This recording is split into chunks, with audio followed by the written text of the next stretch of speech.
El libro de Ezequiel es el libro más menospreciado de la Biblia. En la época de Ezequiel, se caracterizó por tiempos difíciles. Sedequías era el último rey títere de Judá, y recibió la autoridad para gobernar en Jerusalén con un ejército pequeño. La ciudad fue cercada nuevamente, y el ejército de Nabucodonosor capturó a Sedequías. Mataron a cada uno de sus hijos delante de sus ojos para que pudiera ver que la línea real había llegado a su fin. Luego, le arrancaron los ojos para que lo último que viera fueran sus hijos siendo asesinados. Después de eso, Nabucodonosor ordenó la destrucción total de Jerusalén. En ese momento, Ezequiel fue llamado a predicar, a pesar de estar a miles de kilómetros de distancia de Jerusalén, en la tierra de Babilonia. Esto sucedió debido a la maldad de su pueblo, y el Señor lo permitió. Cuando Nabucodonosor invadió y conquistó su tierra, la gente se convirtió en cautiva en la tierra exótica y lejana de Babilonia. Estaban abatidos, con la visión del Valle de los Huesos Secos, Ezequiel capítulo 37, versículos 1 y 2, vino sobre mí la mano del Señor, y me llevó en el espíritu del Señor, y me puso en medio de un valle que estaba lleno de huesos. Me hizo pasar cerca de ellos por todo en derredor, y he aquí que eran muchísimos sobre la faz del campo, y por cierto secos en gran manera. Su sequedad indicaba que habían estado allí por un largo periodo de tiempo. Los huesos también sugerían que el valle alguna vez estuvo habitado, pero ya no lo estaba. El Señor quería que la mente y el espíritu de Ezequiel fueran profundamente afectados por la aparente falta de esperanza de la situación. Si no tenemos cuidado, nuestros hogares pueden descomponerse en un montón de huesos secos. Incluso algunos cristianos que antes caminaban con el Señor se han convertido en un montón de huesos. Viven de lo que fueron en lugar de lo que deberían haber sido. Efesios capítulo 6, versículos del Señor, honra a tu padre y a tu madre, que es el primer mandamiento con promesa, para que te vaya bien y tengas una larga vida en la tierra. Y vosotros, padres, no provoquéis a ira a vuestros hijos, sino criadlos en disciplina e instrucción del Señor. Ezequiel capítulo 37, versículo 3, me dijo, Hijo de hombre, ¿podrán vivir estos huesos? Yo respondí, Señor Dios, tú lo sabes. Ezequiel respondió la pregunta de Dios sobre si los huesos eran capaces de sustentar la vida, afirmando que solo el Señor lo sabía. Según Ezequiel, la situación era imposible.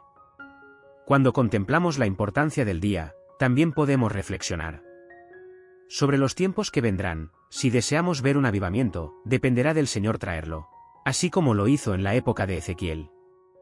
Pero Dios es capaz de realizarlo, como se menciona en Lucas capítulo 18, versículo 27, Él, sin embargo, respondió, lo que es imposible para los hombres, es posible para Dios. En Ezequiel capítulo 37, versículos 4 a 8, nuevamente Él me dijo, profetiza sobre estos huesos y diles, oíd la palabra del Señor. Así dice el Señor Dios a estos huesos, he aquí, haré entrar en vosotros espíritu, y viviréis. Pondré tendones sobre vosotros, haré que carne crezca sobre vosotros. Os cubriré de piel y pondré en vosotros espíritu, y viviréis. Entonces sabréis que yo soy el Señor. Así que profeticé como se me ordenó, y mientras profetizaba, hubo un ruido, y de repente un sonido de huesos juntándose a sus huesos. Y mientras miraba, los tendones y la carne crecían sobre ellos, y la piel los cubría, pero no había aliento. Posteriormente, Ezequiel recibió instrucciones del Señor para predicar a los huesos que ya estaban muertos. Dios estaba mostrándole a Ezequiel una verdad crucial que todos necesitamos comprender. La proclamación de la palabra de Dios lleva consigo la posibilidad de vida. En la Biblia, se encuentra la vida y la fe para aquellos que la reciben. Ezequiel presenció un evento asombroso, los huesos comenzaron a fusionarse unos con otros. Hueso a hueso. Mientras observaba, músculos y carne empezaron a crecer sobre los esqueletos, y pronto sus cuerpos estaban cubiertos de piel. Sin embargo, seguían siendo simplemente un grupo de cuerpos muertos moviéndose de manera ordenada. Hebreos capítulo 4, versículo 12, porque la palabra de Dios es viva y eficaz, y más cortante que cualquier espada de dos filos, penetra hasta partir el alma y el espíritu, las coyunturas y los tuétanos, y discierne los pensamientos y las intenciones del corazón. Romanos, capítulo 10, versículo 17, así que la fe viene por el oír, y el oír viene por la palabra de Dios. Ezequiel, capítulo 37, versículo 9, y él me dijo, profetiza al viento, profetiza, Hijo de hombre, y di al viento, así dice el Señor Dios, ven, espíritu, y sopla en estos muertos, y vivirán. Algunas personas creen que la obra de Dios se realiza a través de la organización, algo que no debe subestimarse, ya que incluso nuestros cuerpos están organizados. Una iglesia puede tener sus asuntos en orden, pero si no tiene aliento, la iglesia no es más que un cuerpo sin vida. Ezequiel recibió instrucciones de Dios para predicar al aliento. Ezequiel estaba en el proceso de descubrir que todo lo que las personas realizan es en vano a menos que el Espíritu Santo esté presente.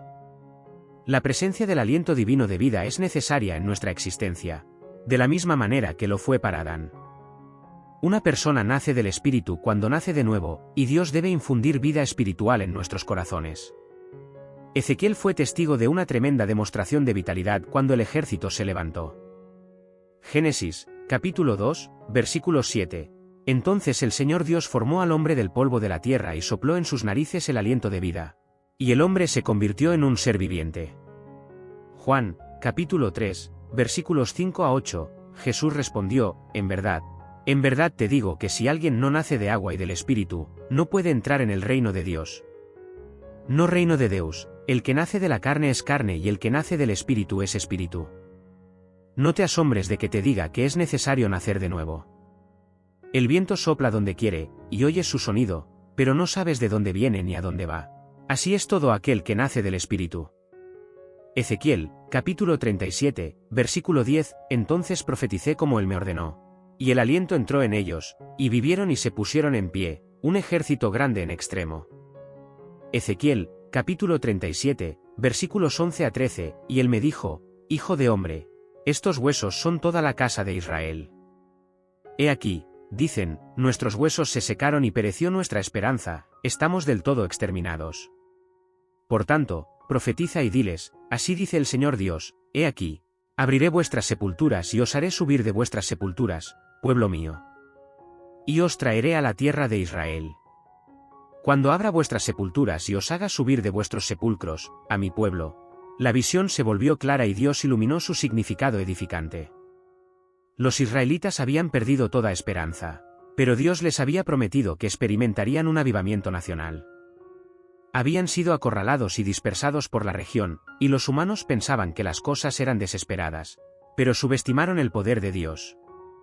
Israel no solo será revivido, sino también restaurado a su antigua gloria.